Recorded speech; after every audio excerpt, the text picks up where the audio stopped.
The month of January is named after the Roman god Janus or Janus. The name Janus is derived from the same root as the Latin word Janua, which means a gate or an opening. Known as the god of beginnings, gates, transitions, time, duality, doorways, passages, beginnings, and endings. Janus presides over both the beginning and end to conflict, thus symbolizing both war and peace. Janus comes in several forms.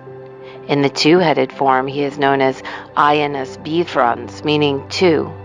In four-headed form, he is known as Ionas Quadrafrons, meaning four-faced or four heads. But he is also found in a three-headed form, and there he is depicted as the Trinity. In the inverted form of this Trinity, Janus is understood to be Baphomet.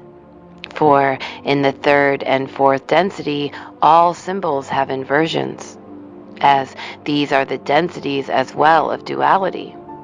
And Janus represents duality. He holds the key to the doorway. The doorway to what? Well, heaven and earth, of course. Janus was originally the 11th month of the year and is associated with 11, which also represents not only duality, but gateways. New Year's Day, we marked the first day of the first month of the year 2023, which, as you know, I have been channeling as the year of Trinity. And as Janus symbolizes Trinity as well as the gateway from heaven to earth, who holds the key as the keeper of sanctuary, we pass through this portal, this gateway of one and one, and begin our journey into Trinity. Now we take our first tender steps into a new cycle, a new energy that we will not fully complete as the manifestation of our new beginning until March.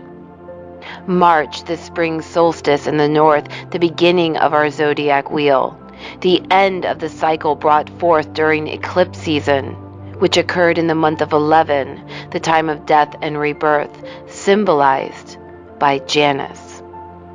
Yes, now we mark the beginning, but it is still only an opening. So, before we rush headlong into our futures, our resolutions, our intentions, and our fresh starts, we must first pass through the threshold and ground in our new frequency. Break through to the next morphinogenic field, the next rung on the vibrational scale. We must calibrate, and we must hold it, for it is not enough to be resolute or even intentional. We must become, over these next 3 months, the butterfly. The inversion matrix would have you believe the season of magic and dreaming, the celebration of harvest, lasts only one day. They would similarly have you condense the entirety of your solar year down into one night, 1 minute, 1 10-second countdown. But this is not actually the case. We have been walking to this gateway since the solstice. This gateway runs from December 21st of 2022 through March 20th of 2023. And we approach its threshold on the 1st. 1 and 1 can be understood as gateway. 1-2 moving to balance, 1-3 Trinity, and finally 1-4 harmony, integration, alchemy, the future. And we stand under the arches of Janus until January 4th, where the perihelion takes place. The perihelion is when the earth comes closest to the sun.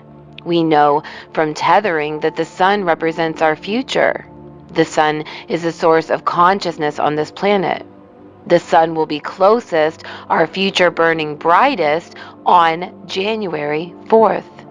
And this day, source energy streaming through our consciousness will be greater than any other day in the year.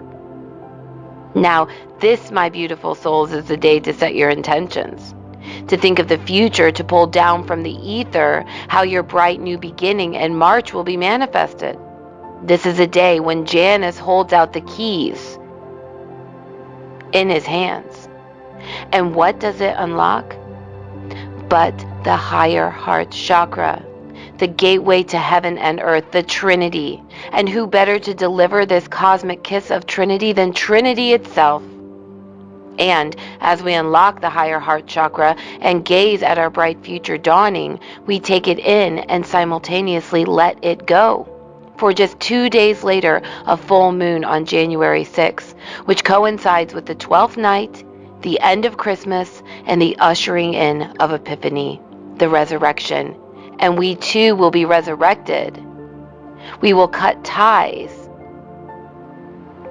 in a final release of the lower vibrational aspects, cleared through all time and space. This is the end of the past, which is the beginning of the future. For beginnings always hide themselves in ends. And stepping in to lend a hand is Mercury, who we understand as the messenger of the gods. Mercury, who is what we understand to be the angelic realm. Mercury, who is the higher self of our higher self, Venus. Yes, Mercury retrograde gets a bad rap, when the reality is she is slowing down in order that the very messages and energy streams necessary to revise, reimagine, reinvent, revive can be brought forth in the material realm. Yes, this is a time for dreaming, for planning, for putting it all together, so we might then leap forward into spring. This is the time to embrace the transfiguration that is occurring in all of your bodies. Just like the butterfly, we are breaking down to break through. Like the alchemy we see in the star card of the tarot, symbolized by Venusian consciousness, we must first pour ourselves out, become that empty room, and make space to receive the Trinity that will be integrating all the way into our material realm, our material bodies, our material realities this year. And this year will be one of discernment. It will be one of choices, hard choices, and it will be one of creativity, renaissance, finally stepping into authenticity and the realness that is love, that is life, that is the magic of our world when fully embodying the total self. It is time to engage that high priestess energy and simultaneously embody the surrender of the hangman as the veil of forgetting pierces open. It is time to revel in the mysteries of winter herself, standing at the gate of solstice, gazing out at that sunless horizon, firmly grasping her sword of discernment, knowing the harvest has passed and now the future is pregnant with possibility. It is time to step closer to nature, not farther away, to embrace the energy streaming forth at this time and be discerning enough to use them. For we are the lantern, and so we shall use these energies to shine. For it is the lantern which lights up the night, the dark, and the dense. It does nothing more than shine, yet it consumes the dark. But only when it is time for birth, for fruition, for maturation. For we understand the growing happens in the womb of creation, deep in the silent, tranquil dark. The alchemy happens in motion of empty and full, ending and beginning. The butterfly does its growing in the dark, and later hearkens to the light.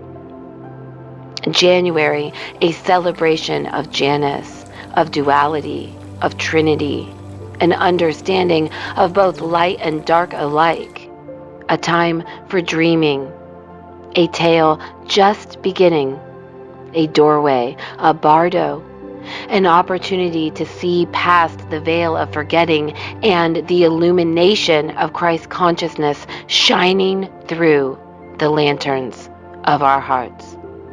I'm sending you all big, big, big, big love. Bye. Just wanted to say I love ya. Scully loves ya. Bye.